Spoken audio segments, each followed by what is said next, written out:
किसी गांव में एक बार घोषणा हुई कि भगवान सभी को सेब प्रसाद में देने आ रहे हैं। गांव के सभी लोग बड़े उत्साहित थे और भगवान के दर्शन के लिए तैयार होकर लंबी कतार में खड़े हो गए। उनमें एक छोटी बच्ची भी थी जो पहली बार भगवान के दर्शन करने जा रही थी। वह बेहद खुश थी और भगवान से मिलने तथा उनका प्रसाद, एक बड़ा और सुंदर सेब पाने की कल्पना में मग्न थी। आखिरकार प्रतीक्षा का समय समाप्त हुआ। भगवान ने अपनी दिव्य उपस्थिति दी और सभी को बड़े प्रेम से प्रसाद में सेब देना आरंभ किया। जब बच्ची की बारी आई तो भगवान ने उसे एक बड़ा, लाल और चमचमाता सेब दिया। बच्ची का हृदय प्रसन्नता से भर गया, लेकिन जैसे ही वह सेब लेकर कतार से बाहर निकली, अचानक सेब उसके हाथ से छूटकर पास की कीचड़ में गिर गया। वह सेब गंदा हो गया और बच्ची का चेहरा उदासी से भर गया। अब उसे दोबारा कतार में लगना पड़ेगा। दूसरी कतार पहली कतार से भी लंबी थी। बच्ची ने सोचा कि इतनी लंबी कतार में फिर से लगना मुश्किल होगा, लेकिन उसके पास और कोई विकल्प नहीं था। वह धैर्य के साथ फिर से अपनी बारी की प्रतीक्षा करने लगी। इस बीच कतार में खड़े अन्य लोग ईमानदारी से अपनी बारी का इंतजार कर रहे थे और प्रसाद के रूप में सेब लेकर जा रहे थे। बच्ची देख रही थी कि आधी कतार को सेब मिलने के बाद भगवान के पास सेब खत्म होने लगे। अब बच्ची और भी ज्यादा उदास हो गई।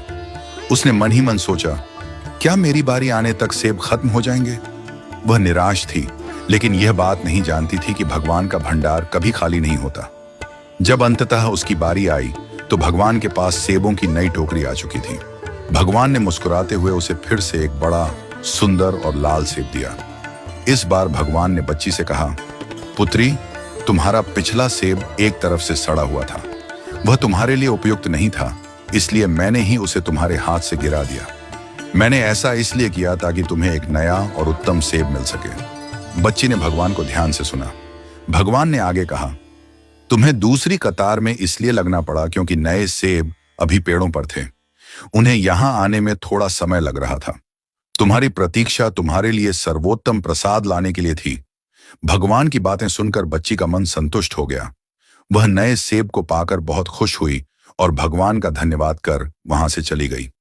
यह कथा हमें सिखाती है कि अगर हमारे किसी काम में विलंब हो रहा है तो उसे भगवान की इच्छा मानकर स्वीकार करें। जिस प्रकार माता पिता अपने बच्चों को सबसे उत्तम चीजें देने का प्रयास करते हैं, उसी प्रकार भगवान भी अपने भक्तों को वही देते हैं जो उनके लिए सर्वोत्तम होता है। भगवान के भंडार कभी रिक्त नहीं होते। ईमानदारी और धैर्य के साथ अपनी बारी की प्रतीक्षा करें। जो आपके लिए उचित है वह आपको अवश्य मिलेगा। हर देरी के पीछे भगवान की कोई ना कोई योजना होती है। इसलिए जीवन में जो भी हो उसे विश्वास और धैर्य के साथ स्वीकार करें, क्योंकि अंततः भगवान आपके लिए वही लाएंगे जो आपके लिए सबसे अच्छा है।